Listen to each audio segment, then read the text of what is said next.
Moms traveling for work, if you are struggling with feeling like you constantly come home to chaos and you work extra hard before you go out of town only to work really hard while you're traveling, only to come home and have more work to do, you need this video.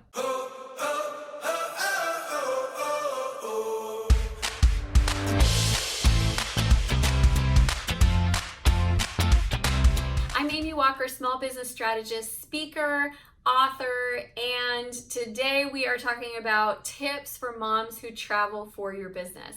If you haven't subscribed to the channel yet, make sure that you hit that subscribe button and then tap on the bell notification so that you can be notified every time we release new content. If you're new to the channel, I do not always have a sling. I did break my wrist ice skating, and so I'm pretending like I was 20 and not 40. It was the first time I had been ice skating in 20 years, and I'm about to have my 40th birthday, and I was trying out some of my rollerblading moves from the 1990s, and it did not end well, although it looked really good right up until the moment when it didn't. So, do have a broken arm, am a hand talker, am doing my best to not move this one while still talking. So, moms who travel for business. It's hard, I get it. I have 5 kids, and they are in 4 different schools right now. So I have my older 2 are in 2 different high schools.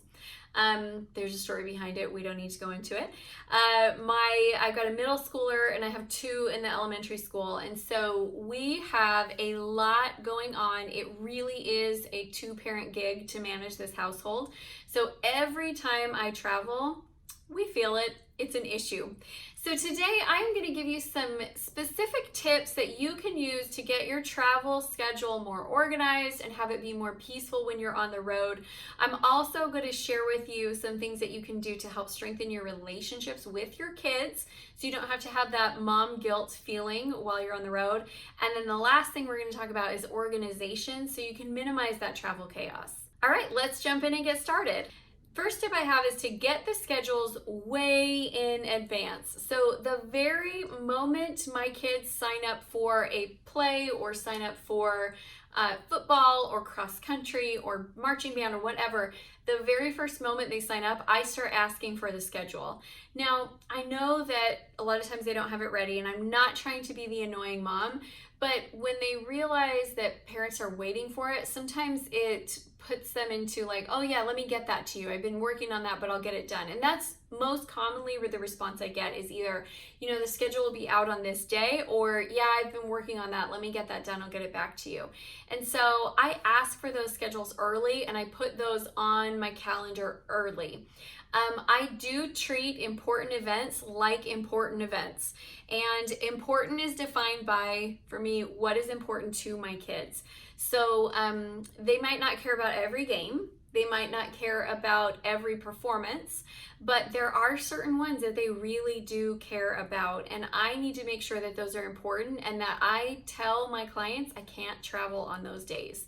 And this is the thing that gets kind of tricky. Like, there's money attached to it, right? Like, I could make $5,000 if I go here for this day, or I can be at, Frozen the musical, watching my son play in a very minor role that is very major to him, right? So I get it that sometimes those sacrifices are hard to make, but if you really want your family to support you in your efforts, I think that support goes both ways, and you've got to support them in the things that are important to them as well.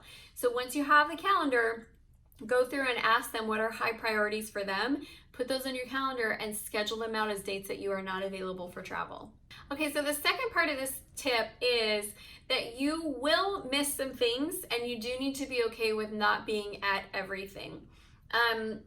Just even by nature of having a lot of kids, I can't be at everything because sometimes they have stuff on the same night. And so you need to set that standard and that expectation with your kids that you're going to be at the important things, but you're not going to be at everything, and letting them know that they're a priority to you. I think the biggest issue isn't that they want you to be at everything, it's that they want to know that they matter to you and that they're important to you. And so the more that they see you doing things like getting the schedule, putting the schedule on the calendar, saying, I'm going to make sure that I'm at this because this is really important to you, and asking them, what are the most important things you want me to be at? And they see you making that happen. They will be forgiving when you miss things because they see all the rest of that that's leading up to it, and they know that they're important to you, and that's the most critical part. Third tip here is when you are home, try to be at their stuff as much as possible. I do miss things when I'm on the road, but I rarely miss stuff when I'm in town because as an entrepreneur, I have flexibility. If I need to get stuff done, I can wake up at 4 a.m. in order to be at their meet at 4 p.m. And so I do try to attend a lot of the things when I'm in town, and I work around it because, again, I am showing I want them to support me and me pursuing my dreams. So I need to show them that I support them and them pursuing their dreams. This is where it would be really useful to have two hands to show one over here and one over there. I don't have two hands. Well, I do. One's just out of commission. Okay, now let's talk about how to keep relationships strong with your kids when you are really busy and you are traveling back and forth. I think this changes depending on the season of your children. So when my kids were all small, we really tried hard to preserve routines. And so I would call in for things like family prayer and bedtime. And I would talk to them and, tell them a story, that kind of stuff like I would do before they would go to bed. I would try to do that when they were little. Now my teenagers don't really care. And so I try to communicate with them on the level that they want. And so a lot of times when they're home or when I'm home and they're home, that's us texting. And so we do that. I text with my teenagers. I do call and I do talk to all the kids. The little kids are so funny because some nights they really want to talk to me and other nights they could care less about talking to me, and I let that be on their terms. Like, I don't try to force it, because here's the thing that I've learned: it's actually harder for me to be away from them than it is for them to have me be gone. So I know that a lot of this conversation and what I want to have happen is because I want it and I want to feel that connection, but I've learned not to force things because then it just builds some animosity. So I kind of take what they want, but I do call, I do check in, I do continue to text. If I am missing something, I will ask someone to record it for me, and then we talk about that thing. Like if they had a performance or something, I'll watch it and we'll talk about it afterwards. And they love that. That tends to help. But the biggest thing that I have found that helps the relationships be strong, even though I'm traveling, is what I invest into the relationships when I'm home. So before I travel, I try to spend some quality time with the kids before I go, and then I try to be available for quality time after I get home. Easier said than done, because I never understand the business math of travel, but it's like you work extra hard to get things ready for you to go, and then you come home and you have to catch up. So anytime I'm traveling, it's busy before and after, but I really force myself to take a pause, take some time, and make sure that I am bonding and spending quality time with my kids before and after. All right, now let's talk about organization. One of the things that I've had to let go of is wanting to come home to a well-organized house. And that is not because my husband is lazy or because my kids are lazy.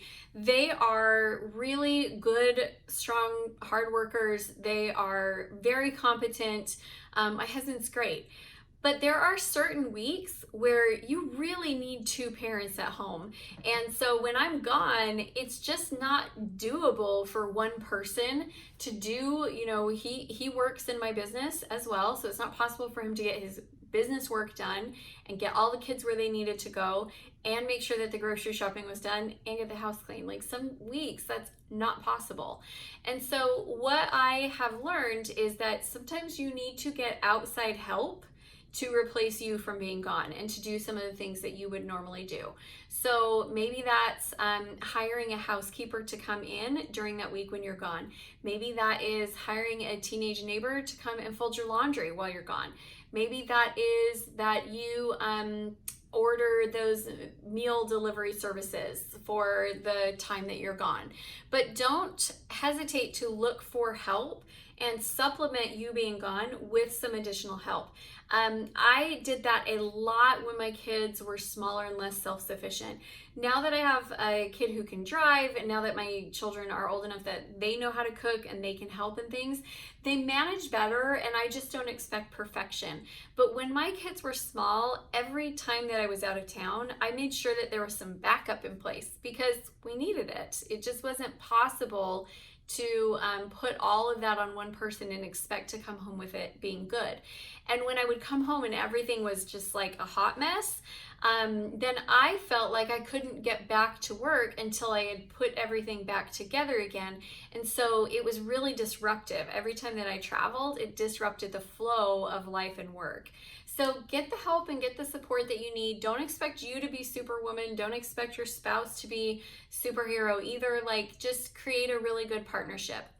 My last tip for you is to communicate really well with your partner. Now, maybe that's your spouse, maybe it's an ex, and you co-parent together. I don't know what that relationship looks like for you, but that communication is really critical because it is hard to be the spouse that is left behind. My husband doesn't travel for work, but he does travel for church responsibilities. And like every summer, he has taken all of our scouts to scout camp every single summer. It's a whole week long. And, you know, every summer I'm like, that week, I'm trying to balance getting all of my work done and having to accommodate for not having backup and, you know, doing everything on my own. And it is challenging. And so there's burnout that happens when you're the spouse that's left behind. So make sure that you're really communicating well and expressing gratitude. It's so important that when you travel and you've got a partner who's been taking care of everything, that you do not come home and criticize. You come home with gratitude and you thank them for supporting you and pursuing your dreams and your business and your career. And you tell them, thank you. I don't care if they ate nacho cheese for dinner every night and donuts for breakfast. Tell them thank you, because you need that positive communication. If they just did something hard, don't tell them that they did it bad. Just thank them. And that is my tips for you if you are a mom who is traveling. I hope this has been helpful. If you want more tips like this, make sure that you leave me a comment and ask me a question, something that I could answer for you in a future video. Like this video and please share this with other entrepreneurs in your tribe. If you haven't done it yet, subscribe to the channel. We release new content on a regular basis, and really we try to create the content that is answering the questions that you have. So subscribe to the channel, hit the bell notification, stay plugged in with us. If you haven't done it yet, please join our private Facebook group. It's called the CEO Spot, and it's a place for you to connect with like-minded entrepreneurs, ask questions, and get some live behind-the-scenes training. All right, I think that is it. Thank you so much for watching today. I'd love to hear more about you. Leave me a comment. Tell me about your career, what kind of travel you do, and how many kids you have. And let's build some mom bonding here. Thanks so much for watching, you guys.